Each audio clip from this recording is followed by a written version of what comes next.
아라비아의 한 왕이 온 나라에 다음과 같은 명령을 내렸습니다. 최고의 말을 가져오는 사람에게 큰 상을 내리겠다. 그래서 이제 각 지방에서 다양한 테스트를 해서 100마리의 말을 뽑았습니다.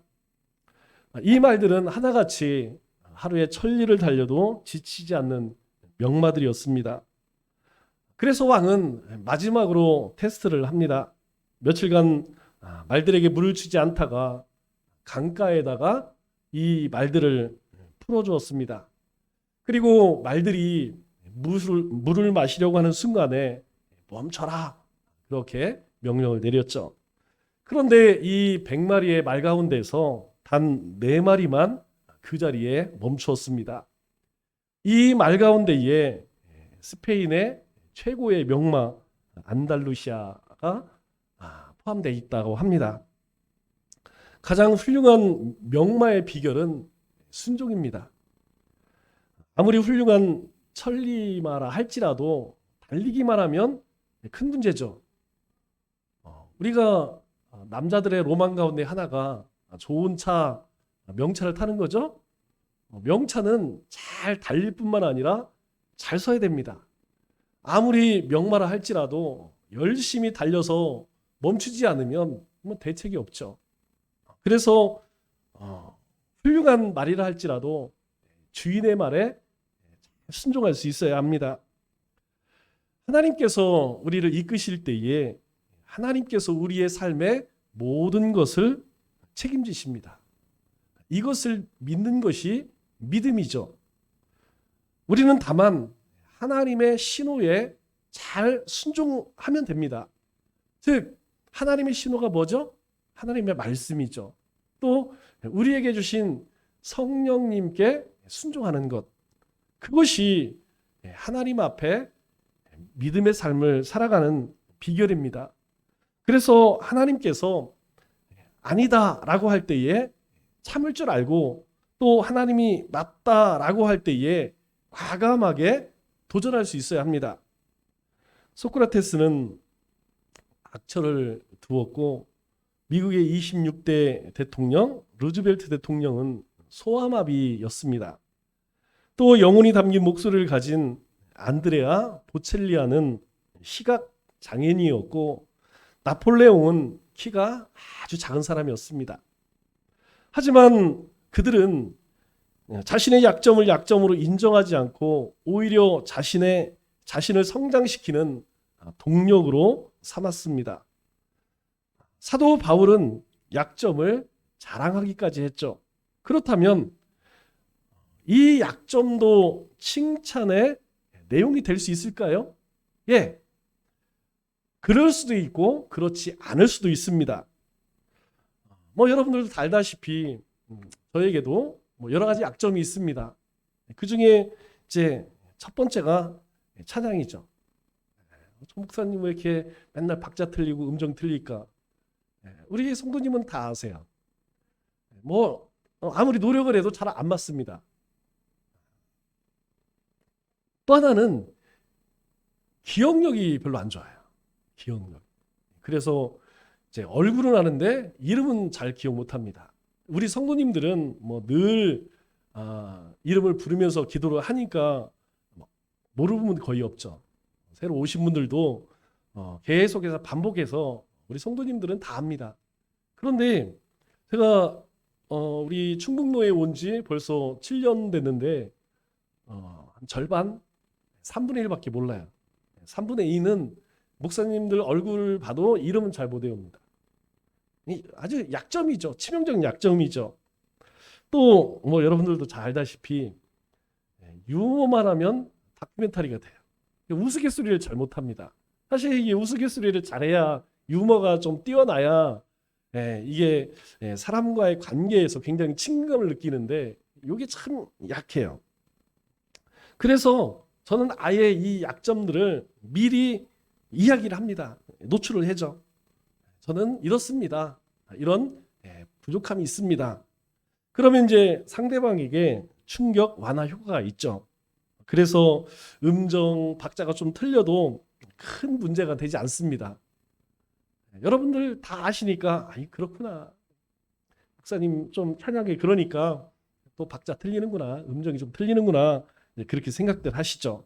그리고 가장 좋은 것은 무엇이냐면 제 자신이 막 틀리지 않으려고 긴장하지 않아서 좋습니다. 옆에 사람들이 또 성도님들이 알아서 맞춰주니까 굳이 제가 그거 맞추려고 막 그렇게 애쓰지 않아서 참 좋죠. 그때 깨달은 것이 하나 있습니다.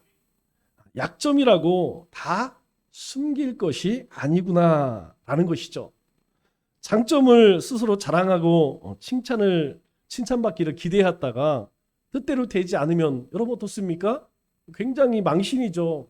창피하죠.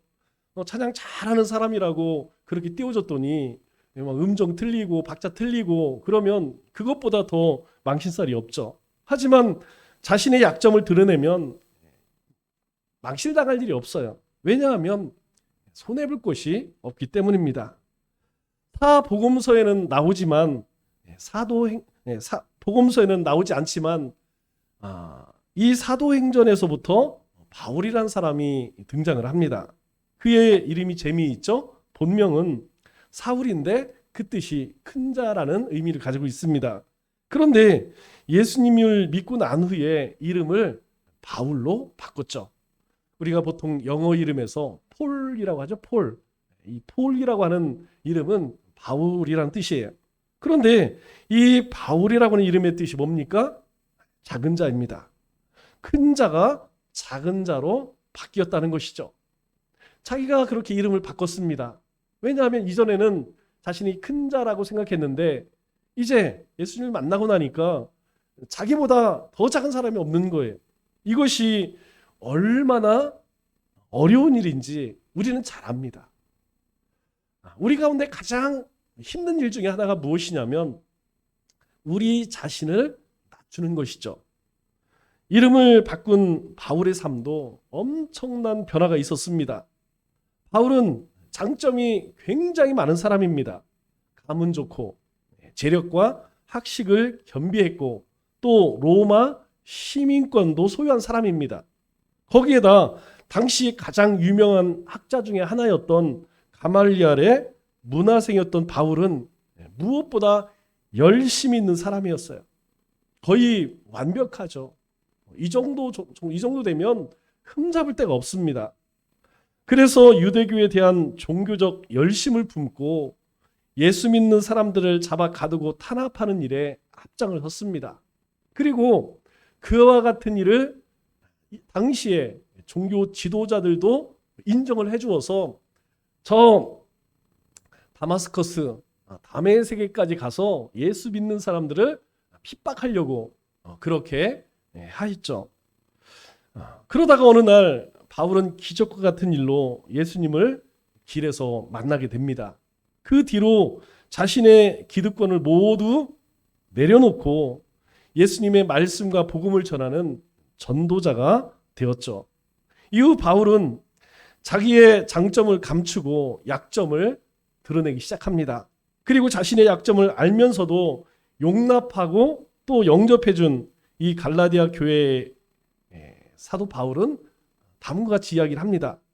갈라디아서 4장 14절에 이 갈라디아 성도들에게 편지를 쓰면서 이런 고백을 하죠.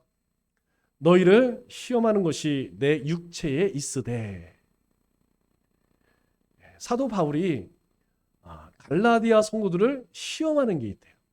너희를 시험하는 것이 어디에 있느냐? 바울의 육체에 있었답니다. 그런데 이것을 너희가 업신여기지도 아니하며, 사도 바울에게 어떤 치명적인 약점이 있었는데 갈라디아 성도들은 이것을 업신여기지 아니하였다 이렇게 이야기해요. 또 버리지도 아니하고 오직 나를 하나님의 천사와 같이 또 그리스도 예수와 같이 영접하였도다. 사도 바울이 갈라디아 성도들에게 너무너무 고마운 거예요. 목회자로서 또 전도자로서 치명적인 약점이 육체에 있지만 업신여기지 않았대요. 또 버리지도 아니하고 오히려 하나님의 천사와 예수님을 대하는 것 같이 나를 영접해 주었다. 그렇게 고백을 하죠. 사도 바울은 육체에 고치지 못하는 병이 있었습니다. 사도 바울 스스로 뭐라고 이야기해요? 육체에 가시가 있다, 이렇게 이야기를 합니다. 일설에 의하면 어떤 사람은 눈병, 안질이라고 하죠. 또 어떤 사람은 간질병이다, 이렇게 이야기하는 사람도 있어요. 여러분, 안질이 뭡니까? 지금이야 뭐 큰 병 아니에요. 병원에 가서 주사 맞고 약 넣으면 쉽게 고칩니다. 여러분, 안질이 무엇이냐면 눈에 계속 눈곱이 끄는 거예요. 뭐 어떤 바이러스인지 아니면 뭐 때문인지 여러분 한번 생각해 보세요. 본인도 힘들지만 상대방도 힘들어요. 우리가 사람과 대화를 나눌 때 어딜 쳐다봅니까? 눈을 쳐다보죠.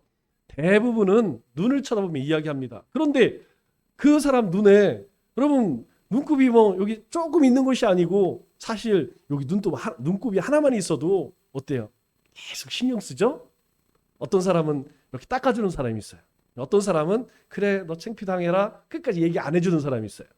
그런데 눈 전체에 눈곱이 가득 꼈다면 여러분 어떤 사람이 그 사람 사실 같이 이야기 나누니까 상당히 불편합니다. 굉장히 불편하죠.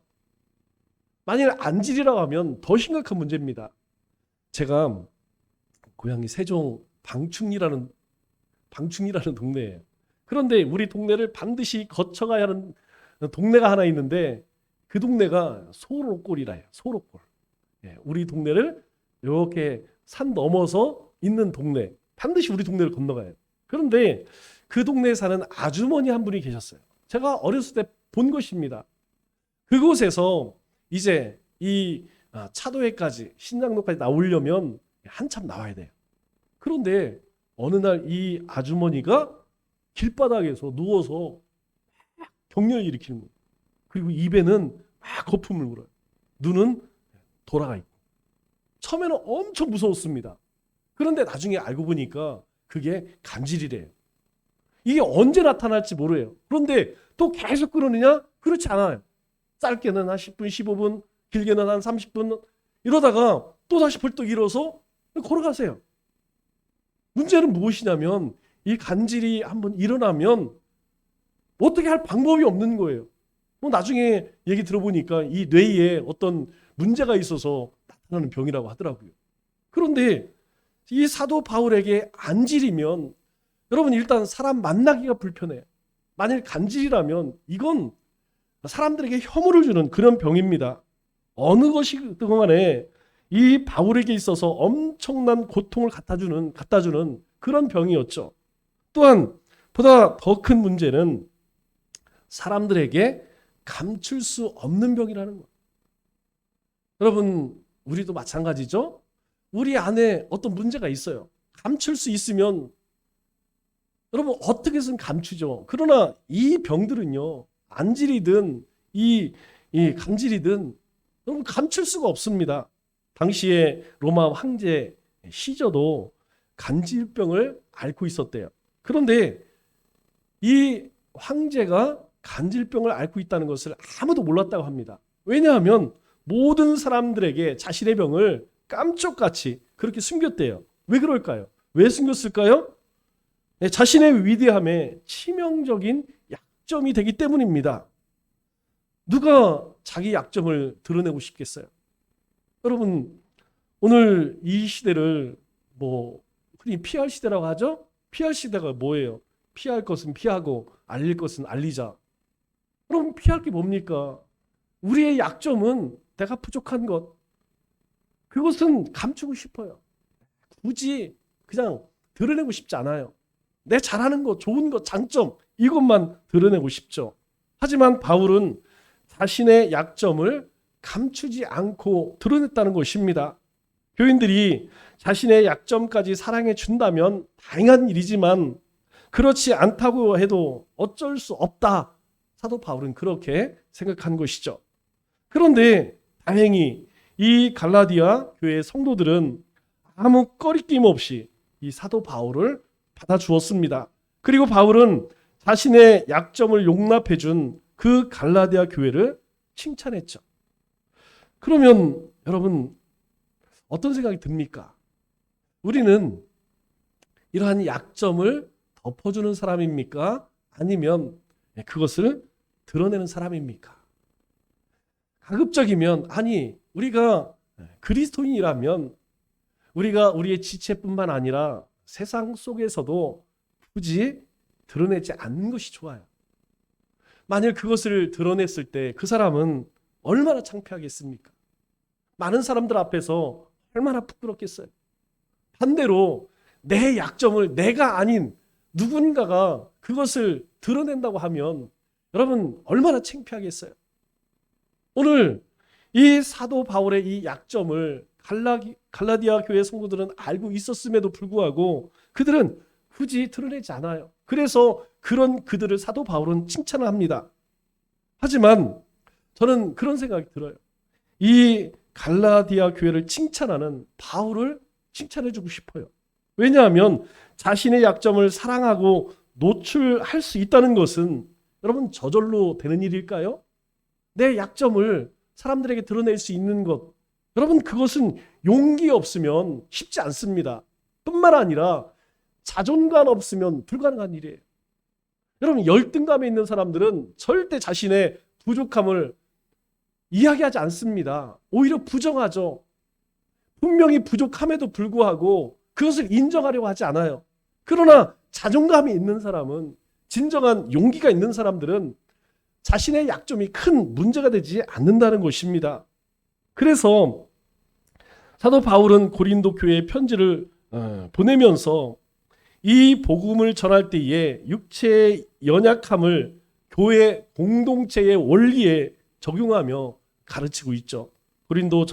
우리 고린전서 12장 22절 23절 말씀을 보면 이렇게 이야기합니다. 그뿐 아니라 더 약하게 보이는 몸의 지체가 도리어 요긴하고, 보세요. 더 약하게 보이는 몸의 지체가 도리어 요긴하고, 우리가 언뜻 볼 때에는 참 약해 보여. 그런데 그것이 도리어 요긴할 수 있다는 거예요. 사람들의 눈에는 별로 중요하지 안 중요해 보이는 그러한 몸의 어떤 지체라 할지라도 요긴하다는 거예요. 또 뭐라고 이야기합니까? 우리가 몸에 덜 귀히 여기는 그것들을 더욱 귀한 것들로 입혀주며, 이렇게 이야기해요. 몸에 참 귀하게 보이지 않아. 그러나 그것들을 더 귀한 것으로 입혀준대요. 또 이렇게 이야기합니다. 우리의 아름답지 못한 지체는 더욱 아름다운 것을 얻느니라. 사람이 보기에는 그렇게 아름답지 않아. 그런 우리 성도들이 있어요. 그럼에도 더욱 아름다운 것을 얻을 수 있다는 거예요. 그렇기 때문에 이 믿음의 공동체에서는 우리가 어떤 모습으로 살아야 하느냐, 이런 모습으로 살아야 한다. 우리가 잘 알다시피 고린도 교회는 굉장히 많은 문제들이 있었습니다. 굉장히 많은 문제들이 있었어요. 그런 그들에게 그 연약함을 막 드러내지 말고, 봐라, 우리 몸에 약해 보이는 것들, 덜 귀히 여기는 것들, 그것이 때는 더 요긴하고 또 그것으로 인하여서 더 귀한 것들로 덧입을 수 있다. 그렇게 사도 바울은 이야기를 하죠. 그렇기 때문에 우리에게 약점이 그렇게 부끄러운 일이 아니라는 것입니다.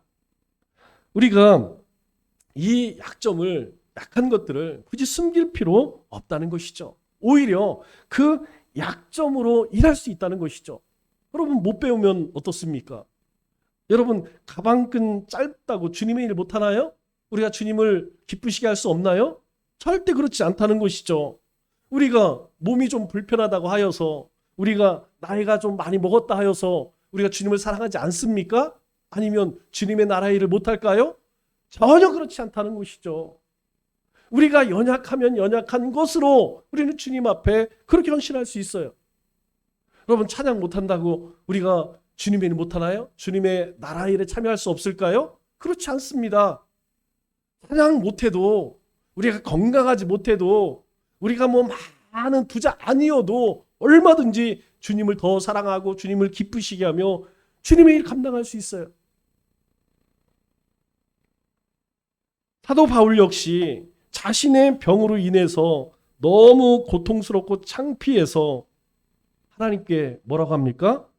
자신의 그 육신의 가시를 고쳐달라고 3번이나 기도한 적이 있어요. 8절 말씀을 보니까 사도 바울이 이렇게 고백을 합니다. 이것이 내게서 떠나가게 하기 위해서. 너무 창피한 거예요. 사람들에게 복음을 전하는 데에 너무 걸림돌이 되는 거야. 그래서 내가 3번 죽게 간구하였더니. 여러분, 3번이라는 의미가 뭡니까? 하나님 꼭 좀 고쳐주세요.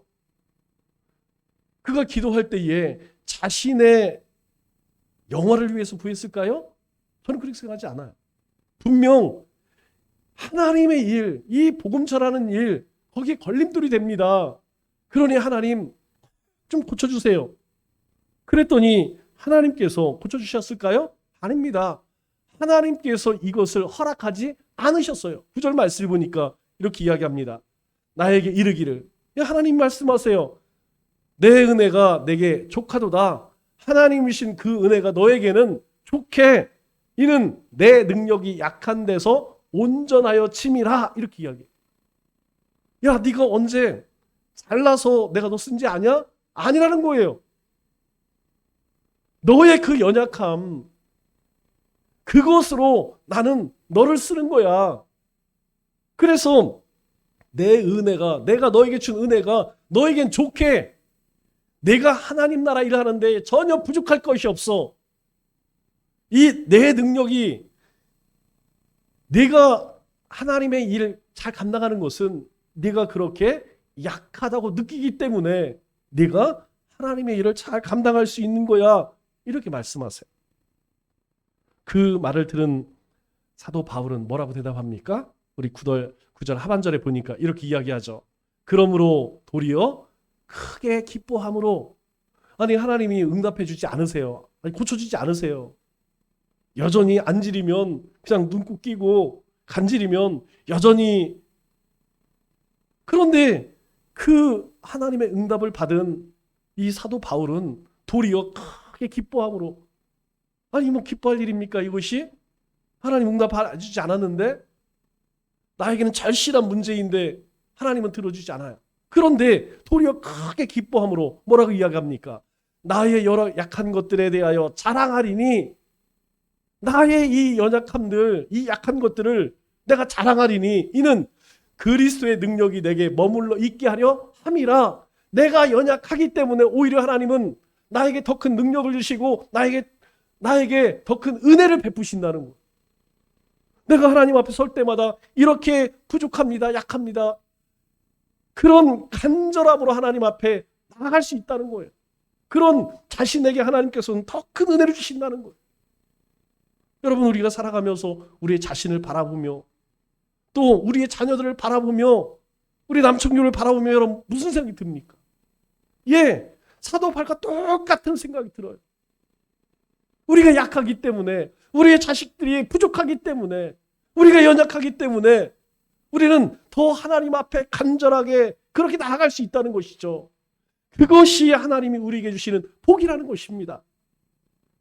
사도 바울은 하나님의 응답을 통해서 자신의 약점을 사랑하고 자랑까지 하게 된 것입니다. 우리가 무언가를 자랑할 때에 그것을 사랑하지 않고 자랑할 수 있을까요? 여러분, 우리가 대표적으로 자식 자랑 많이 하죠. 여러분, 자식을 자랑하는 이유가 무엇입니까? 예, 사랑하니까. 세상에서 내가 제일 사랑하니까 자랑하는 거예요. 고슴도치도 자기 자식 사랑하는 것입니다. 여러분, 우리가 명품백을 자랑해요. 왜 자랑합니까? 우리가 좋은 시계를 자랑합니다. 왜 자랑해요? 내가 거기에 마음이 있으니까 그것을 자랑하는 것이죠. 약점을 자랑한다는 것은 약점을 사랑한다는 것입니다. 사도 바울은 자신의 약점이 곧 주께서 주신 은혜라는 것과 또 주님의 능력을 약한 데서 나온다는 사실을 깨달았던 것이죠. 그래서 10절에 그가 이렇게 고백을 합니다. 그러므로 내가 그리스도를 위하여 약한 것들과 능욕과 궁핍과 박해와 곤고를 기뻐하노니. 뭐 제정신이 아니죠. 이것은 여러분, 하나님 없는 사람 절대 이해하지 못합니다. 그러나 우리는 이해가 돼요. 그리스도를 위하여서 주님 때문에 약한 것들과 우리의 능력과 궁핍과 박해와 공고를 기뻐합니다. 왜요? 이는 내가 약한 그때에 강함이라. 그렇게 우리가 연약해졌을 때에 우리가 능욕을 당하고 궁핍하고 박해를 당하고 공고할 그때에 하나님은 우리 가운데 살아계신 것을 우리가 깨달아요. 여러분, 우리가 풍요할 때, 넉넉할 때 하나님 살아계심을 느낄까요? 잘 못 느낍니다.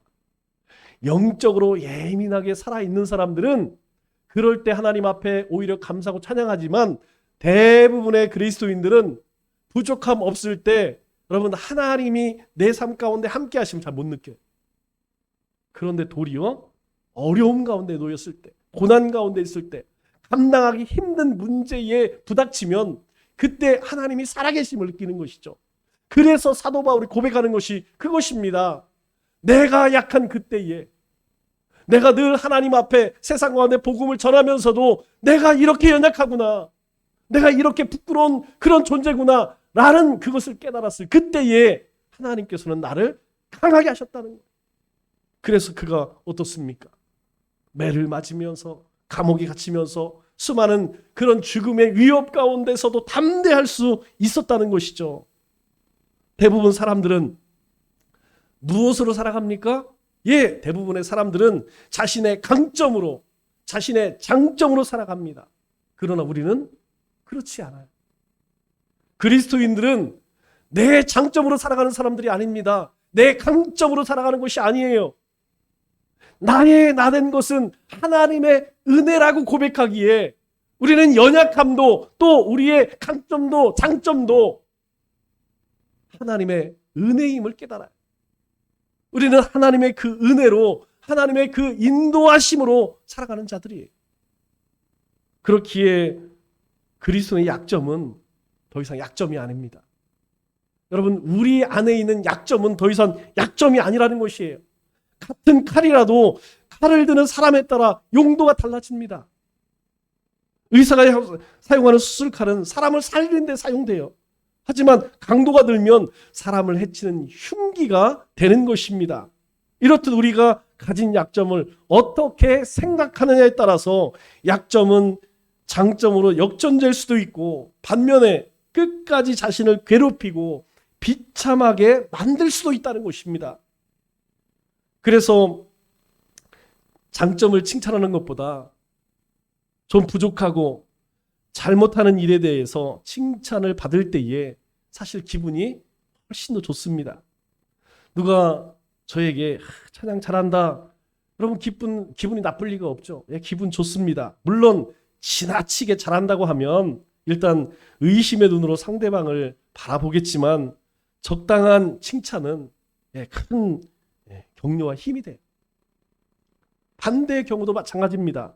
이왕 다른 사람들을 우리가 칭찬할 때에 약점을 칭찬해 준다면 훨씬 기분 좋은 칭찬이 될 수 있다는 것이죠. 종종 그런 사람들이 있어요. 나는 정직해, 정직하자. 그래서 있는 그대로 여러분 다 드러내면 은근히 상처됩니다. 그럼 그럴 때 너무 정직 안 해도 괜찮아요. 사람은 누구나 한두 가지 약점이 있습니다. 우리가 그것을 인정해 줄 때에, 그것을 용납하고 덮어줄 때에 우리가 함께 협력할 수 있는 것입니다. 성경은 칭찬의 이야기를 많이 담고 있는데, 이 장점을 칭찬하는 이야기도 많이 있지만 대체로 약점을 칭찬하는 경우가 훨씬 더 많습니다. 그러면 왜 성경은 이 약한 것, 약점을 칭찬할까요? 하나님께서는 인간의 장점을 사랑하셨을까요? 아닙니다. 하나님은 우리의 장점을 사랑하는 것이 아니라 우리의 약점을 사랑하셨기 때문이에요. 예수님께서도 세상을 강함이 아닌 약함으로 구원하셨습니다. 만일 예수님께서 강함으로 우리를 구원하셨다면 이미 예수님께서 말씀하신 것처럼 그냥 하늘의 천군 천사로 그냥 세상 싹 밀어버리면 그만입니다. 소돔과 고모라처럼 불벼락 내려서 심판하면 끝이에요. 그런데 예수님은 그렇게 하지 않으셨어요. 힘과 권력이 아니라 순종으로 우리를 구원하셨다는 거예요. 하나님 말씀에 순종하심으로 그 온갖 조롱과 멸시를 당하시면서 십자가에서 살을 찢으시면서 우리의 대속 제물이 되어주셨다는 것입니다. 성경은 지금도 우리에게 말씀하고 있어요. 약점이 없는 사람이 완전한 사람이 아니라 자신의 약점 위에 하나님의 은혜로 채워진 사람이 완전한 사람이라는 거예요. 그렇다면 여러분, 우리의 삶, 우리의 약점 위에 하나님의 은혜로 채워져 가고 있습니까?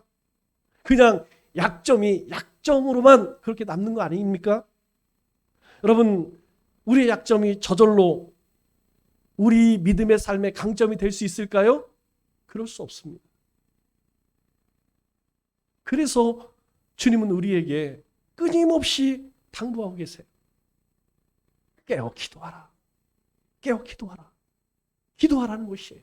무엇을 위해서? 우리의 약함을 위해서. 우리의 약점인 믿음 없는 것, 하나님 신뢰하지 않는 것, 순종하지 못하는 것, 그 약점들을 주님 앞에 내어놓고 기도하라는 것이에요. 그러면 우리의 속사람이 변화된답니다. 우리가 해나가는 일들을 위해 하나님께서 복을 주셔서 결실이 있게 하신다는 거예요. 그 약점투성인 우리의 삶에는 아무 결실을 맺을 수 없지만 우리가 하나님 앞에 그것을 내어놓고 하나님께 구하면 우리의 속사람의 변화가 되고 우리가 살아가는 삶 위에 하나님께서 열매가 있게 하신다는 거예요. 말씀을 맺겠습니다. 하나님은 연약하고 부족하고 어리석고 미련한 우리를 사랑하셨습니다. 그래서 우리는 겸손히 하나님의 은혜를 사모하고 믿음으로 나아갈 때에 비로소 하나님을 기쁘시게 할 수 있다는 것이죠. 이 한 주도 우리의 연약함을 주님 앞에 내어놓고 채우시고 도우시고 인도하시는 주님과 함께 동행하는 삶을 살아가는 우리 믿음의 권속들 다 되시기를 주님의 이름으로 축원합니다.